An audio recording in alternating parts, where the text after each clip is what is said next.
Kabalo ba kamo nga naatay 5 ka buok importante ug basic yung kaayo nga katudloanan sa Christian faith. Niani nga 5 fundamentals of faith nagbarog ang Christianity. Importante gyud kay kini nga katudloanan 5 ka buok. Unang-una, the virgin birth of Christ. Ang pagkatawo ni Kristo Jesus sa usa ka birhen nga babaye. Importante kayo kini. Kay gapakita kini sa pagkaputli ni Kristo Jesus o sa pagkaginoo ni Kristo Jesus. Nga dili gid siya tawo lang kundi Ginoo gyud siya. Now, kung si Kristo natawo siya sa dili birhen nga babae, meaning ang iyang amahan si Jose gyud. Dili ang Ginoo.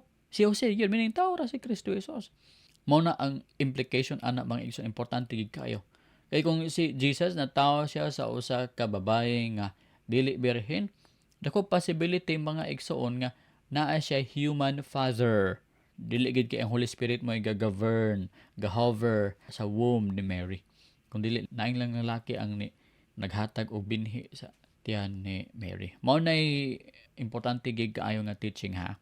Ikaduha na ng teaching nga nahugawan siya tungod kay dili birhen ang babae nga iya gisudlan. Ikaduha na siya. Sa virgin birth, ang pinaka-importante gyud nga teaching diha is si Kristo natawo sa birhen, nagpasabot kana nga ang iyahang amahan mao gid ang amahan nga naa sa langit.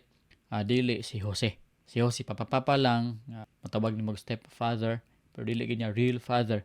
Kay dili man gikan sa binhi ni Jose natawo si Jesus. So mao ang pinaka dako nga teaching about sa virgin birth. Ginoo gid si Kristo. Kay ang balang espiritu gyud ang naga-hover, nagalihok sa taguangka ni Maria.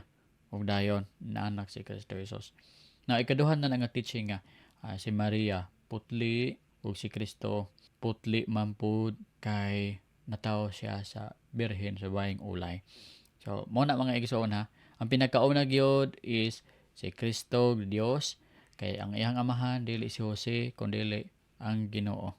Now, ikaduha gyud is ang the substitutionary atonement of Christ. Unsay substitutionary atonement of Christ? Now, ang pagpuli ni Kristo sa pagbayad sa atong mga sala. Kita unta ang magbayad sa atong mga sala, mga igsoon. Kita unta ang magbuhong sa kasuko sa Ginoo sa atong mga sala. Pero mga igsoon, nipuli si Kristo. Siya mo'y nagbuhong, siya mo'y nagbayad sa atong mga sala. Imbis kita unta mamatay sa krus, siya na lang. Now, mao ni ang meaning sa substitutionary atonement of Christ. Importante kay nga teaching mga igsoon ang pagbayad ni Kristo sa atong mga sala. Kay pinaagin ani nakabaton kita sa kaluwasan. Di na ta mabayad sa atong mga sala kay si Kristo na ang nagbayad sa atong mga sala. Ang ato na lang nga part mao ang pagsalig kaniya, paghigugma kaniya. Kay human naman niyag bayad ang atong mga sala. Kung wala pa si Kristo nagbayad sa atong mga sala, dili ta maluwas. Kita ra gihapon ang magbayad sa atong mga sala. Ug kabalo mo, ang bayad lamang nato nga qualified mao ra ang pagkasunog sa impyerno sa walay katapusan. Kung moingon ka bayaran nimo imong sala pinaagi sa imong maayo nga binuhatan, dili madawat ang imong maayong binuhatan para ibayad sa imong sala. Nganuman, walay tawo nga matarong. Roma 3:10 ug 23, ang tanan nakasala ug nakabsan sa himaya sa Dios.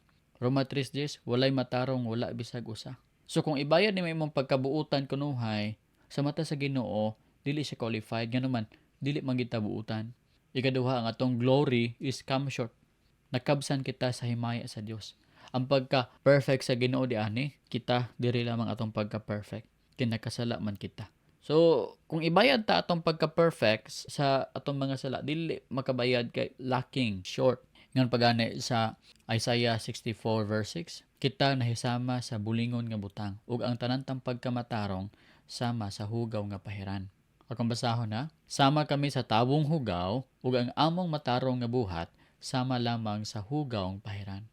Kita sama sa tawong hugaw ug ang atong matarong nga buhat sama lamang sa hugawng pahiran atubangan sa Ginoo. So dili gyud kabayad ang atong matarong nga binuhatan sa atong mga sala. Mao na nga si Kristo to the rescue. Siya na ang nipuli kanato para bayaran ang atong mga sala. Kay dili man ta kabayad sa atong mga sala. Kaduha, kung mamatay kita sa cross para bayaran atong mga sala, dili pud madawat. Nganuman, ang halad mga igsoon para ibayad sa sala dapat walay buling umansa. Nya si Kristo raman ang naay dugo nga walay buling umansa. Kung masagan nimo sa 1 Peter chapter 1 verse 18 ug 19, makita nimo diha nga gitubos kita niya gikan sa atong mga sala, dili pinaagi sa mga butang nga kawad-ag bili sama sa plata o bulawan, kundi dili pinaagi sa iyang hamili nga dugo, walay buling o mansa. 1 Peter chapter 1 verse 18 ug 19. Ikatulo nga importante kaayo mga igsoon nga teaching mao kining deity of Christ. Ang pagkaginoo ni Kristo Jesus. Si Kristo mga igsoon Ginoo gayud siya. Kung ang Christian motuo siya nga dili Ginoo si Kristo, bagsak ang Christian faith mga igsoon. Nga naman, dili si Kristo mahimong worthy nga manluluwas kung dili siya Ginoo. Dapat gyud si Kristo tawo unya Ginoo pod para mahimo siyang worthy nga manluluwas. Walay tawo magkaluwas sa tawo. Kaya tanan tao makasasala man. So, si Kristo nga Dios mo'y nagluwas kanato kay perfect man siya. Ang ngayon siya muluwas kanato kay perfect man siya, kay Dios man siya. Gitudlo kini sa verses mga igsoon nga si Kristo Dios sama sa Hebrews 1:8, sama sa John 1:1 ug John 1:14, sama sa Juan 10:30. Daghan kay mga verses mga igsoon nga gatudlo nga si Kristo Jesus Ginoo. Dayon ika-upat nga fundamental of faith, inspiration of scripture. Ang pulong sa Ginoo inspired, gininhawa sa Ginoo. Busa kini ang pulong sa Ginoo dili masayop, insakto gayud ang iyang gitudlo about sa Ginoo, kay kini siya inspired, gininhawa man gyud sa Ginoo. Na kung magbasa kita sa atong Bible karon, atong hunaon nga kana gininhawa sa Ginoo. Meaning gikan gyud sa baba sa Ginoo nga mga pulong. Now, ang verse nato na is 2 Timothy chapter 3 verse 16 ug 17. Nga all scripture is given by inspiration of God.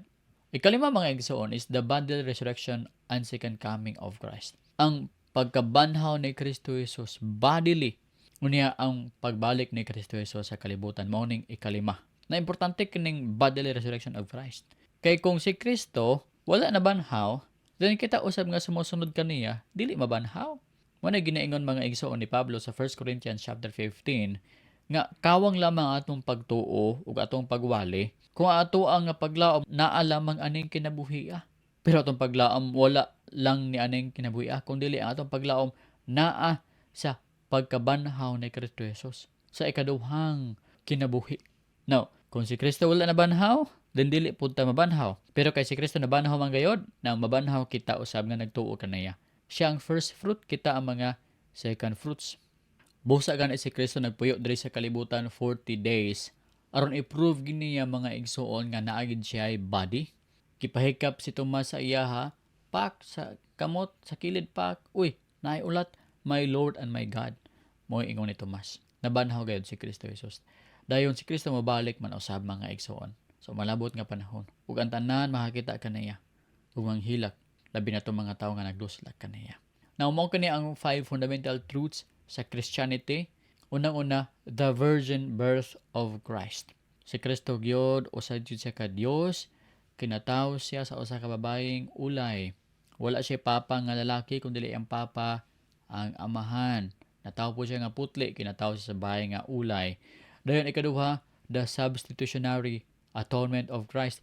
Siya ang nipuli og bayad sa atong mga sala. Ikatulo, the deity of Christ, ang pagkaginoo ni Kristo. Ikaupat, ang pagka-inspired sa scripture. Ikalima, ang bodily resurrection ni Kristo Jesus ug ang iyang second coming. Thank you very much for watching. Bye-bye. God bless.